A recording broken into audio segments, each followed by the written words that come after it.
पोट आहे अशा लाखो लोकांसाठी महाराष्ट्र सरकारने एक कल्याणकारी महामंडळ केलेलं आहे। या महामंडळाच्या माध्यमातून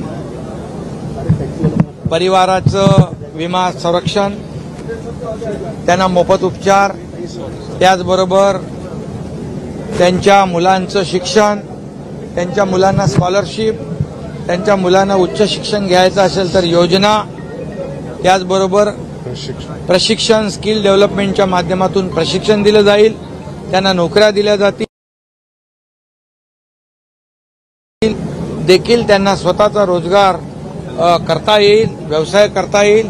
त्याचबरोबर मोठ्या प्रमाणावर या टॅक्सी रिक्षा ड्रायव्हरचे जे काही मुलं आहेत, जे शिकलेली आहेत, स्किल्ड आहेत, त्यांना देखील नोकऱ्या देण्यासाठी आज आपण जर्मनी बरोबर एक करार केला आहे। 4 लाख लोकांना नोकऱ्यांची तिकडे जागा आहे आणि त्यामुळे त्याचा देखील फायदा होईल।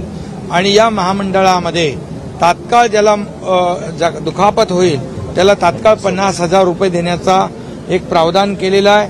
त्याचबरोबर ही जी काही आरोग्य विमा पॉलिसी जी आहे ही आणखी विस्तृत बनवण्याचा देखील विचार आहे।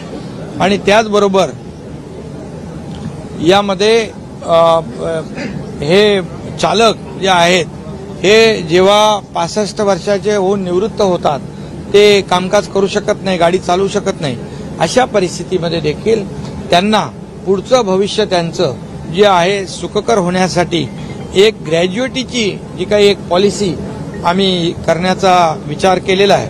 त्यामध्ये देखील त्या सर्वांना फायदा होईल।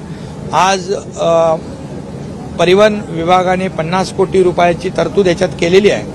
आणखी उद्योग विभाग असेल, त्याचबरोबर डिस्ट्रिक्ट मायनिंग फंड आहे, राज्य सरकार आहे आणि CSR आहे, त्याचबरोबर या सर्व चालकांचं जे काही मिनिमम असं कॉन्ट्रीब्युशन आहे, या सगळ्यामधून हे महामंडळ जे आहे हे मोठं ताकदीचं महामंडळ होईल आणि यामधून अनेक योजना या लाखो लोकांच्या परिवारासाठी, मुलांच्या भवितव्यासाठी या ठिकाणी केल्या जातील। अशा प्रकारचं महत्त्वाचं हे महामंडळ टॅक्सी ऑटो चालक कल्याणकारी महामंडळ सुरू झालेलं आहे। तुम्ही देखील सुरुवातीच्या काळात रिक्षा चालवत होता, एका रिक्षावाल्याकडून रिक्षावाल्याला भेट नाही, हे गरीब लोक आहेत, हे रोज कमवणारे, रोज खाणारे लोक आहेत, सर्वसामान्य लोक आहेत। यांनी सर्वसामान्यांचं सरकार आहे, हे सर्वसामान्यांचं सरकार आहे, शेतकऱ्यांचं, कष्टकऱ्यांचं, हे रोज कमवणाऱ्यांचं, रोज खाणाऱ्यांचं, हातावर पोट भरणाऱ्यांचं आणि त्याचबरोबर महिला भगिनींचं,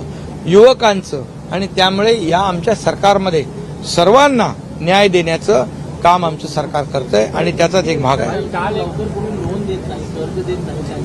त्यासाठी देखील यामध्ये स्वतःच्या पायावर उभं राहण्यासाठी जी योजना आहे ती देखील योजना याच्यामध्ये समाविष्ट आम्ही करतोय, जेणेकरून स्वतःचा रोजगार देखील, व्यवसाय देखील त्यामध्ये करता येईल। आपण जर बघितलं तर स्मारकाचा मुद्दा सध्या बाळासाहेब ठाकरेंच्या स्मारकाच्या ठिकाणी काही उभाटाचे नेते जाऊन बघून आले, नेमकं त्यांना काय सिद्ध करायचं नाही। जेव्हा ते सरकारमध्ये असताना त्यांना बाळासाहेबांच्या बद्दल काही करता आलं नाही, परंतु आमच्या सरकारने बाळासाहेबांच्या नावाने समृद्धी हायवे असेल, बाळासाहेबांचं जे तैलचित्र सेंट्रल हॉलमध्ये लावण्याचा विषय असेल, आज बाळासाहेबांचं स्मारक युद्ध पातळीवर आम्ही पुढे नेतोय, हे अशा अनेक योजना ज्या आहेत बाळासाहेबांच्या नावाच्या आम्ही या ठिकाणी सुरू केलेल्या आहेत। त्यामुळे आता बाळासाहेबांच्या विचारांचंच हे सरकार आहे आणि आपल्याला माहित आहे बाळासाहेबांच्या विचारांच्या सरकारला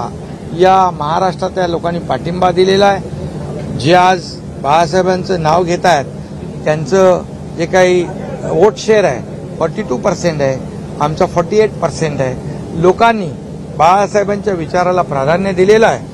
त्यामुळे त्यांना जी मिळालेली मतं आहेत, जी वोट बँकेची किंबहुना एक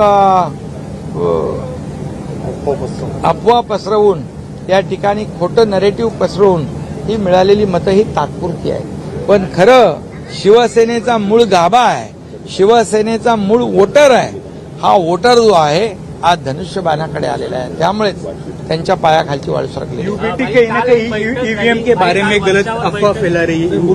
कहीं ना कहीं ईवीएम के बारे में गलत अफवाह फैला रहे हैं। देखिए, यूबीटी जब हर समय जब उनके फेवर में जब निर्णय होता है तब वो संस्था अच्छी होती है, वो इलेक्शन कमीशन अच्छा होता है, वो न्यायालय अच्छा होता है। जब जीतते हैं तो ईवीएम अच्छी होती है। अभी एक ईवीएम के ऊपर वो लोग ऑब्जेक्शन लिया है। अभी जहां पर वो लोग की जीत हुई है वो ईवीएम सही है और जो जहां पर हार हुई है वो ईवीएम गलत है। ऐसा कहना ये कैसे सच हो सकता है? ये झूठे नैरेटिव है, ये झूठ है। और ये कैसे कहते हैं मराठी में, रडी चढ़ाओ, गिरे तो भी टांग ऊपर वाली बात है। आज जो हमारे वाइकर रविंद्र वाइकर की जीत हुई है उससे इतने परेशान हो गए हो, वो उनकी जीत हजम नहीं कर पा रहे। और कितने जो टेक्निकल जो एक्सपर्ट लोग हैं उन्होंने कहा है कि ईवीएम हैक नहीं हो सकती है, ईवीएम के साथ छेड़छाड़ नहीं हो सकती है। जो किसी ने कहा है वो हमारे देश के बारे में नहीं, वो अमेरिका के बारे में जो इलेक्ट्रॉनिक ईवीएम के बारे में कहा है। ये तो इसमें इंटरनेट भी नहीं, इसमें ओटीपी भी नहीं, इसमें कोई भी छेड़छाड़ नहीं कर सकता। कोई भी डिवाइस ये ईवीएम के साथ छेड़छाड़ नहीं कर सकता है क्योंकि ये बहुत ही सिक्योर है। और इतना ही मैं कहूंगा, जहाँ उनकी जीत हुई है वो क्या ईवीएम वो भी गलत थे, फिर तो उनको इस्तीफा देना पड़ेगा, फिर से चुनाव को सामने जाना पड़ेगा। उन्होंने ये भी कहा है वर्धापन दिन आहे, उद्या पक्षाचा वर्धापन दिन साजरा होतोय. काय वैशिष्ट्य असेल वर्धापन दिनाचं? आणि वर्धापन दिनाच्या पूर्वसंध्येला आज आपण बघतोय उद्धव ठाकरेंनी बाळासाहेब ठाकरेंच्या स्मारकाची पाहणी केली. ते त्यांना बरं ते तेवढं तरी सुचलं, कारण काम तर आम्ही सुरू केलेलं आहे. आणि उद्या वर्धापन दिन आहे शिवसेनेचा, जल्लोषामध्ये साजरा होईल. बाळासाहेबांच्या विचाराचा वर्धापन दिन आहे, त्यामुळे या सरकारने बाळासाहेबांच्या विचारांवर आधारित कामकाज केलेलं आहे. अनेक योजना बाळासाहेबांच्या नावाच्या आम्ही केलेल्या आहेत, आणखी आम्ही करणार आहोत. या राज्याचा सर्वांगीण विकास, गोरगरिबाला न्याय देण्याचं काम आम्ही करतोय. आणि बाळासाहेब देखील या सर्वसामान्य लोकांच्या पाठीशी उभे राहायचे. आज वर्धापन दिनाच्या पूर्वसंध्येला आज ऑटो रिक्षा टॅक्सी चालक कल्याणकारी महामंडळ आज स्थापित केलंय आणि ते आज सुरू होतंय, याचा देखील आम्हाला आनंद आहे.